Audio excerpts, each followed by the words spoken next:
Manusia merupakan ciptaan Tuhan yang paling sempurna. Manusia diciptakan berbeda-beda. Ada yang memiliki kulit putih, kekuningan, hingga coklat.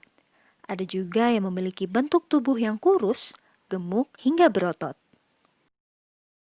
Tapi, walaupun memiliki kulit dan bentuk badan yang berbeda, manusia juga punya bagian tubuh yang sama, seperti mata, hidung, mulut, telinga, dan bagian tubuh lainnya mulai dari ujung kepala hingga ujung kaki. Lalu, bagian tubuh mana sih yang kamu banggakan? Aku ini punya tubuh yang gendut. Pipi aku juga cabi. Kantong mata aku sangatlah besar. Aku juga tidak punya hidung yang mancung. Sungguh jauh dari kata sempurna tubuhku ini. Tapi aku selalu bangga dengan tubuhku ini. Berarti saya tidak seperti milik perempuan pada umumnya yang kecil dan lurus dan kurus. Aku bangga sama seluruh anggota tubuh yang aku miliki, karena ya kalau bukan kita siapa lagi? Jujur, bagian tubuh yang paling aku banggakan tuh mata. Kenapa? Karena aku merasa mataku itu bagus gitu, bagus dan tajam. Apalagi aku punya bulu mata yang lentik juga dari kecil. Jadi emang mata sama bulu mataku itu adalah paket yang sempurna, itu menurutku. Apalagi kalau aku lagi pakai eyeliner atau pakai eyeshadow, dan itu kayak kelihatannya lebih tajam gitu. Itu menurutku lagi bagus-bagusnya sih. Ditambah kalau aku lagi pakai masker, kan kayak cuma mata doang kan ini yang kelihatan. Itu tuh kayak kelihatan cantik gitu. Padahal kan kita nggak tahu ya kalau masker dibuka itu seperti apa. Tapi emang bagian tubuh yang paling aku banggakan itu mataku. Bagian tubuh yang paling gue banggakan adalah mata. Apa yang aku banggakan dari tubuh aku? Personally aku lebih suka ke hidung dan juga bentuk bibir.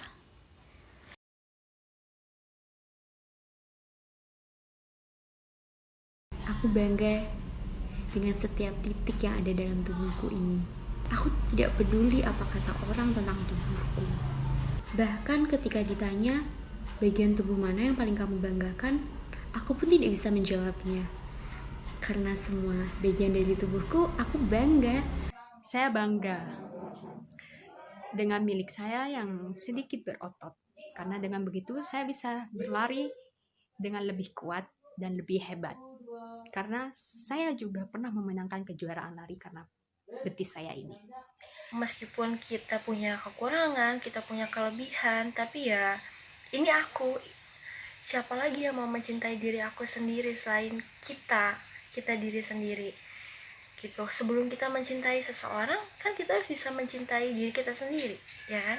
Kenapa? Karena aku ngerasa hidung aku termasuk kategori yang mancung.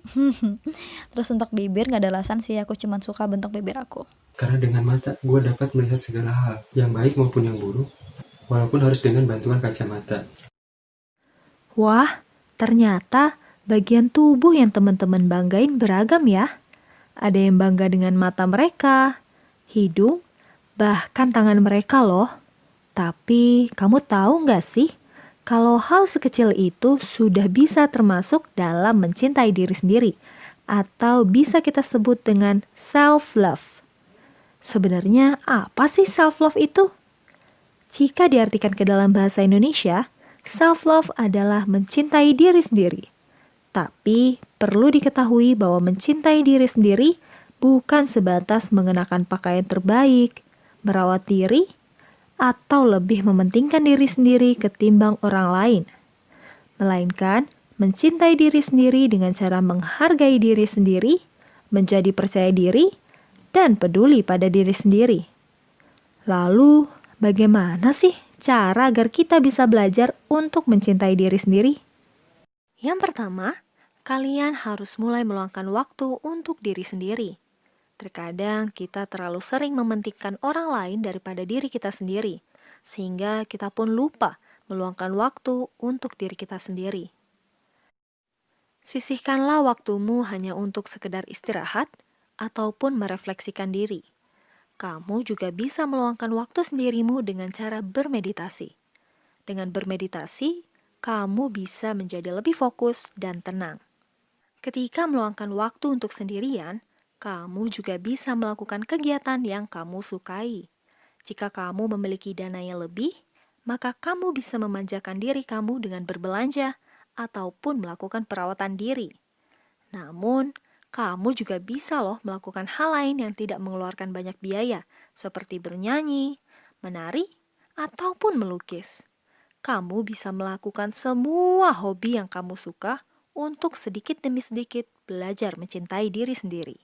Langkah selanjutnya untuk bisa belajar mencintai diri sendiri adalah dengan cara bersyukur. Belajarlah untuk bersyukur dengan apa yang kamu miliki saat ini. Jika kamu merasa bahwa ada yang kurang dalam dirimu sehingga membuatmu menjadi tidak percaya diri, maka kamu harus mulai belajar merubah insecure menjadi bersyukur.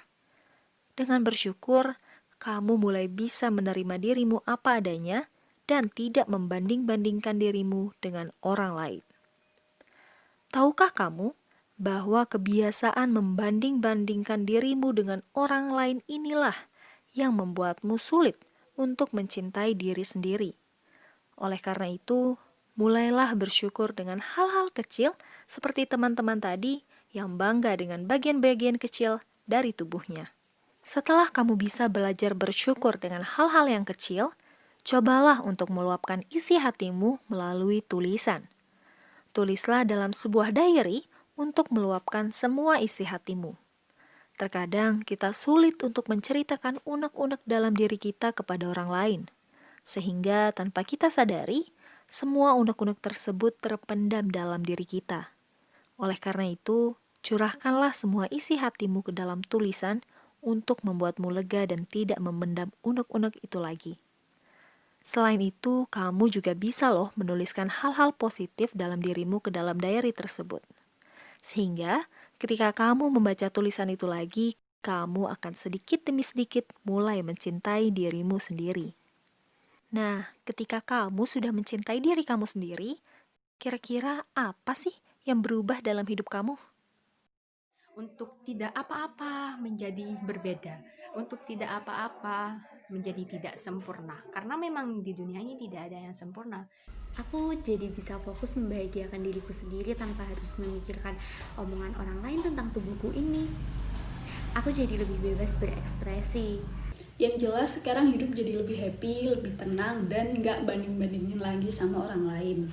Dulu sempat zaman puber itu, zaman kayaknya kelas 6 mau SMP itu, aku sempat mempertanyakan kenapa sih postur tubuhku itu kecil dan kurus gitu. Padahal teman-temanku cewek yang lain itu kayak lebih proporsional gitu. Apalagi kan kayak masa-masa puber udah mulai tumbuh apa gitu kan yang di bagian perempuan gitu. Dari situ aku mikir kenapa sih kok aku berbeda, kenapa kok teman-temanku bisa tapi aku kok tetap segini-gini aja. Terus akhirnya aku menyadari kalau aku punya gen dengan tubuh segitu itu dari orang tuaku.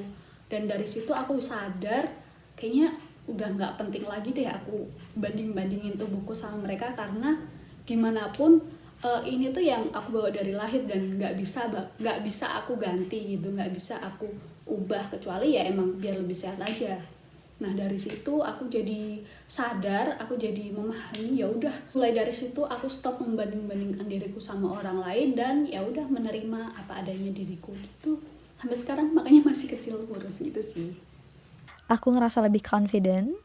Setelah itu tidak terlalu sering membandingkan diri aku dengan orang lain dan menghargai proses yang ada di diri aku dan juga perjalanan aku. Terus lebih fokus juga sih ke kelebihan yang ada di diri kita dan apa yang bisa kita kembangkan ke depannya. Gitu aja. See you. Rasa nyaman terhadap diri gue sendiri. Satu hal yang dapat selalu kita ubah adalah cara pandang kita terhadap segala hal, termasuk ke diri kita sendiri. Self-love dimulai ketika kita menerima dan mengakui bahwa kita sebagai manusia memiliki kekurangan dan berhenti untuk membanding-bandingkan diri dengan orang lain. Maka rasa nyaman terhadap diri sendiri akan muncul. Kalau kita mencintai diri kita sendiri, pertama pasti pikiran kita itu jadi positif karena kita udah ngerasa aku udah sempurna loh, aku udah memenuhi goals aku loh, terutama dalam bentuk tubuh. Nah, biasanya kita jadi lebih sehat tuh yang kedua. Karena kenapa kita jadi lebih sehat? Karena kan kita pasti memperbaiki postur tubuh dengan berolahraga, ya kan. Kita makan makanan yang bergizi, kita berolahraga. Nah, itu kan bisa menyehatkan tubuh kita kan. Jadi bukan cuma postur tubuh aja yang berubah nih, tapi kita juga dapat manfaat tubuh kita tuh jadi lebih sehat. Nah, yang ketiga, kita itu bisa mengurangi rasa cemas. Nah, kenapa sih mencintai diri sendiri itu bisa mengurangi rasa cemas? Karena ya kita udah pede sama diri kita sendiri. Jadi buat apa kita cemas? Buat apa kita mikirin bentuk tubuh orang lain? Orang kita udah cinta kok sama tubuh kita sendiri. Kita udah pede sama diri sendiri. Dengan mencintai diri saya sendiri, saya sadar bahwa saya adalah mahakarya yang sangat baik, mahakarya yang sangat indah dari Tuhan. Nah, mulai sekarang yuk kita self love. Kita harus bangga dengan apa yang ada dalam tubuh kita. Tidak perlu ada kata insecure. Karena kita semua itu cantik. Kita semua itu hebat. Kita semua itu kuat. Wah, ternyata hal kecil seperti mencintai diri sendiri bisa membuat hidup orang berubah ya. Orang yang tadinya tidak percaya diri dan selalu insecure bisa menjadi orang yang lebih percaya diri. Perlu kamu ketahui juga bahwa self-love sangat penting untuk ditumbuh kembangkan dalam diri seseorang. Ketika kamu sudah bisa mencintai diri kamu sendiri, maka kamu bisa mendapatkan kebahagiaan ekstra dalam hidupmu. Kamu juga bisa menjadi lebih percaya diri dan mampu untuk menerima dirimu sendiri apa adanya. Nah, kalian udah tahu kan apa aja yang bisa terjadi dalam diri kamu ketika kamu self-love? Mulai sekarang, kamu juga bisa pelan-pelan belajar untuk mencintai diri kamu sendiri. Yuk belajar self-love untuk hidup yang lebih baik.